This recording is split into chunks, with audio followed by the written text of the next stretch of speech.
So hello, my name is Belinda Hopkins and I'm really happy to be here today with Inter who works for an organisation called ALBA. She's going to tell you more about that. And Inter, you are a victim offender mediator for ALBA. So first of all, hello. Hello, hello. Good afternoon.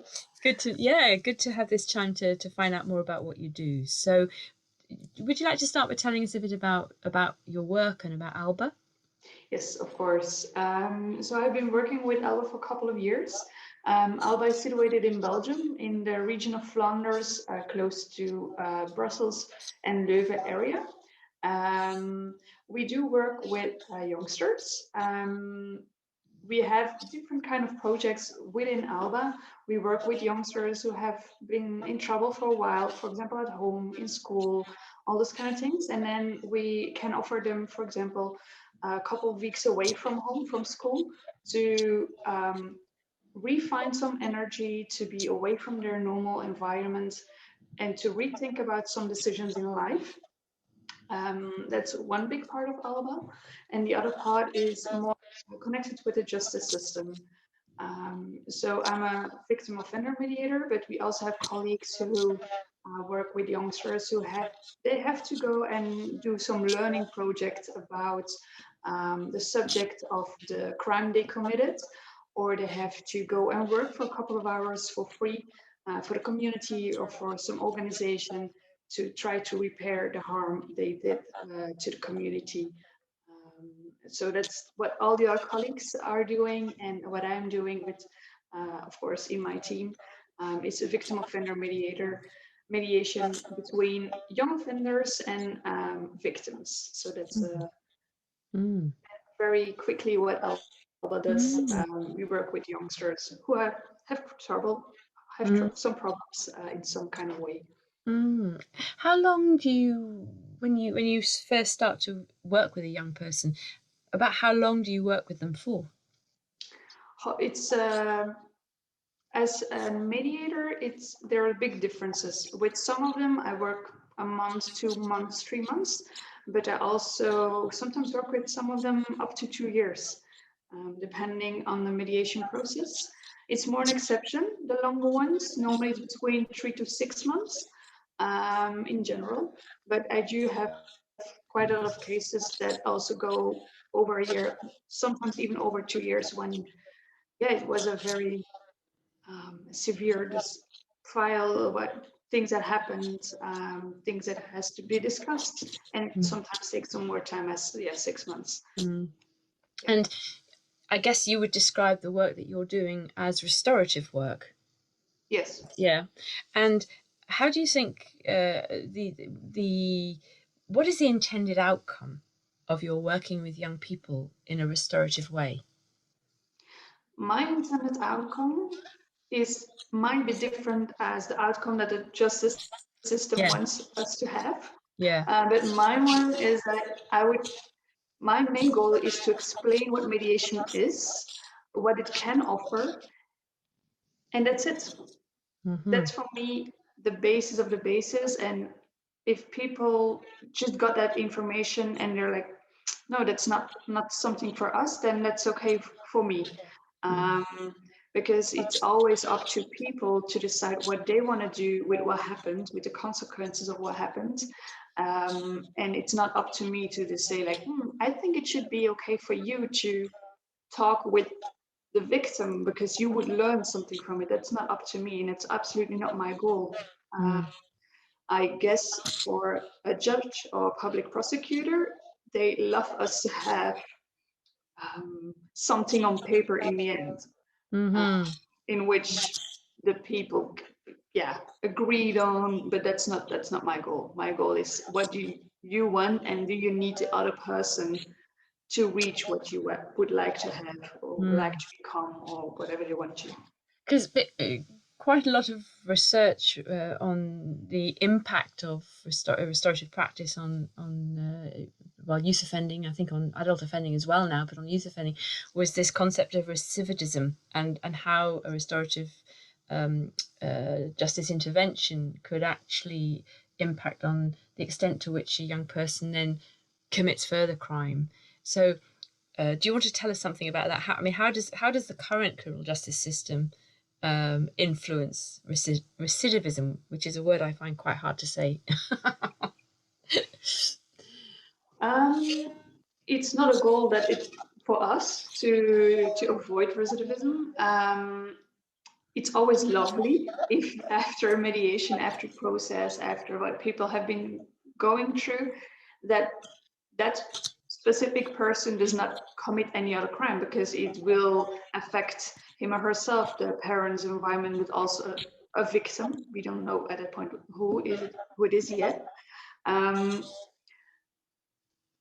but we also often see this, oh, not often, we do have some youngsters that we have been seeing for a while and we will be seeing till they are 18.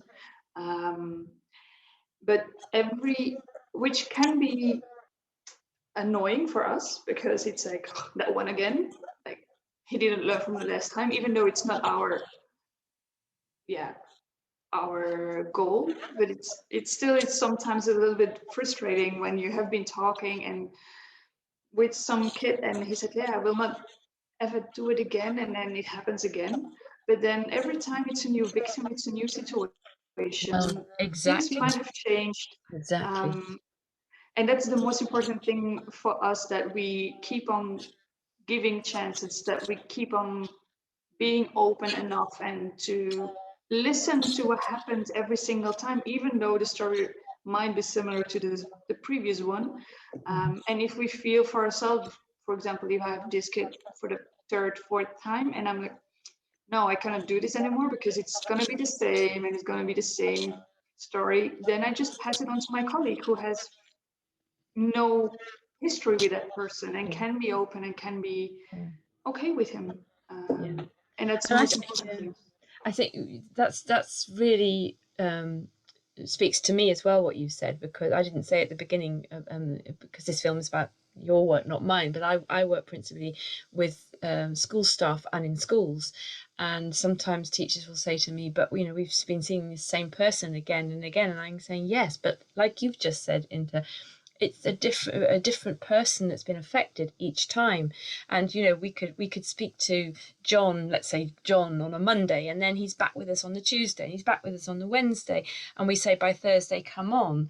But actually, on the first day he did something with Mrs. Brown, and the second day it was Mrs. Smith, and the third day it was Mrs., I don't know, Davis. Are we going to say on Thursday to Mr. Evans, sorry, you can't have a restorative process because we've already seen John 3 times? No. I think it's really interesting what you said, because restorative justice, I guess, is for the victim as well as the wrongdoer, the perpetrator, isn't it? Mm-hmm. Although, does that, because you're there primarily for the offenders, aren't you? But No, for or both. no, Both. for Yeah, yeah, both. Okay, yeah, so for yeah, both. That's interesting. yeah, yeah, absolutely. And you mentioned that you work with young people up to the age of 18. So what's the youngest age you start to work with? As a suspect or offender, it's always between 12 and 18, the time they committed the crime. But of Right. course, the justice system isn't always as fast as that kids grow up. So sometimes they're already 20. But for victims, I had kids from 5 years old. And my oldest victim, I think, was about 87, more or less. So Yes. we Yeah. have differences in age, Yeah. especially for victims. Um, And do you sometimes have the situation where you might be working with a person who in the offender role, but another time that very same person is in the victim role? all the time. Ah, ah, Yeah. Because the justice system, it's black and white. There's no gray. And what we experience with the people we work with is that often the story is not black and white, it's gray. Something happened before, even it's like someone looking at you in a very angry way and you react on it, then it's only the reaction, for example, hitting someone, and not like the whole, maybe 3 months before that you were like teasing someone without doing something specifically, and then during the mediation, the roles of victim and offender change. Absolutely. Um, Yes.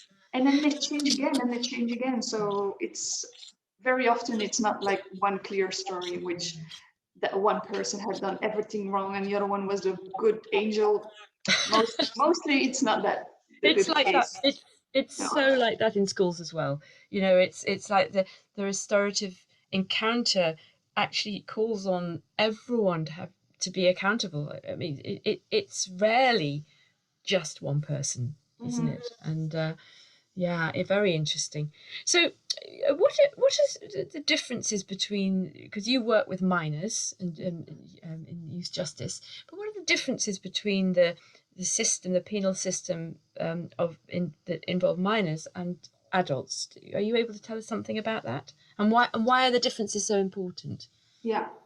The For me the biggest differences is that they're minors, that they don't have the whole responsibility. Um, they're still learning, they're still kids, um, which of course influences the way how the penal system should react and react on what happens on some kind of crimes, by also contacting the parents. Like, something happened, you should be aware of it and you should do something with it.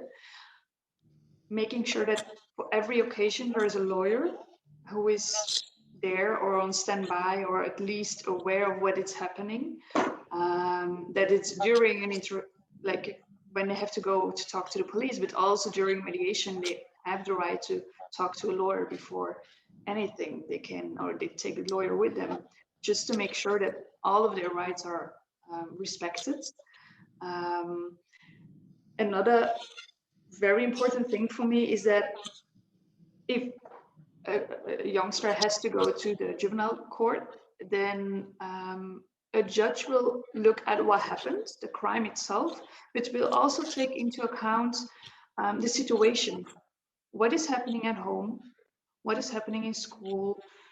What is he just, is that person just hanging around in the streets doing drugs, or is he going to the soccer training every Wednesday and Thursday evening? Like all those things are also taken into account to be sure that there's not just a sanction, but also like, okay, what is going, we want to know what it's going in a positive way in your life to use this to avoid these kind of problems in the future. And I think that's very important, especially like for everyone, also for adults. It's very important that this is should be taken into account as well, but especially for minors, um, because if you take them away from home, it has a very big impact.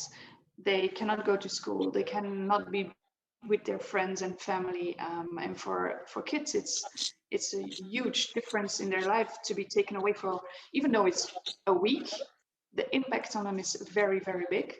Mm. And another thing which is a big difference, a judge told me recently that um, as a judge for minors, she has to she gets the reports on how the sanction or how the decisions she made are done. Like, how is it going? In the adult system, it's a judge, and then things happen, and then someone else is gonna take a look at it. It's not the same judge. While the judges for the minors, they are sometimes a judge for the same kid for a couple of years. Ah, Um, they start to take an interest in their lives, I guess. Yes, so they can follow up and they can see like, oh, oh, this had a positive effect, so I will do more of this and less of that because that didn't have Mm. like a great impact on them. Do the judges get training in restorative practice? Do they understand the system? Yes, Ah, brilliant. yeah. Brilliant. That's not always the case in the UK. We are trying to spread the training around the judiciary, but it's not always the case. That's really great. You spoke earlier on about how your victims might be from sort of really small to really quite old. Um, and I was thinking about the process that you offer minors. What happens if so if an adult is on the receiving end, is a victim of a crime, but committed by a young person, then if they're lucky, they'll get a restorative process. But what about if an adult is on the receiving end of harm caused by another adult? Is there a restorative system for them? There is, yes, there is. Um, but the law for minors, when minor committed a crime, is more strict on the restorative justice. Ah. And for example, every crime committed by a minor in which the identity of both are known, and in which the minor does not um, like firmly says, "I didn't do this." In all of these cases, mediation should be offered Mm-hmm. at some point. Mm-hmm. Um, while for adults, it's a bit different. It's not that strict in the law, as what I understood from it. So there's no, for example, for minors, there is like every file which comes in for the public prosecutor, they always should think about it and send it immediately to us. While for adults, it does not happen. So that's a big difference. So Mm. as a victim of a minor, the chances that you get a mediation offer is bigger than when you're the victim of an adult. Um, Right, that's interesting. That's interesting. Years and years ago, when because our restorative justice developed first of all in the UK in the youth justice system, that was when it was first trialed, and it was much more widespread. And so, if you were lucky enough to be the victim of a crime perpetrated by a young person, you were more likely to have a restorative meeting. And I remember my husband and I, we had actually a burglary, and it turned out, I mean, we knew the person responsible. They'd been doing some gardening work for us. So when we found out who it was, we were very shocked. And because I worked in the field of restorative practice, and because I was affected, and I knew that a restorative meeting would help, asked if we could have one. The local police said no, they didn't know anything about it. And it was only through my contacts in the restorative justice world that I was able to actually have a meeting. And we did have a meeting with the chap who broke into our house, and it was very beneficial. But I remember then thinking it's quite hard for an adult to access restorative justice. It still is. It still is in the UK. Yeah, I'm on the board of a charity called Why Me, and we are advocating for everybody, whatever their age, to have access to restorative justice. But we're not there yet. no, and the same in Belgium, because I had also some cases in, for example, one case I remember this lady she was at home, and in the evening at some point someone rings the bell, and there are two youngsters, and they really try to push open the door and to break in, which is not the best way to break into a house when there's someone standing in front of you. But anyways, this happens. They didn't get in, but of course for her it was Terrifying. big impact, of course. Um, Terrifying. and the day after in a police station, she already mentioned, like, I would like to meet these kids. And the police said, no, that's not possible. And every time she meets someone from the police system or the victim support services, she says, I would like to meet these kids and see who they are and why they are doing this kind of things, because I don't understand. I want to understand. I want to talk to them, and I want to explain them what it does to me, how I live now in my house, how I do react on the bell, how I do react on Mm. visits. And then every time she's like, no, ma'am, that's not a good idea. They're just like little criminals.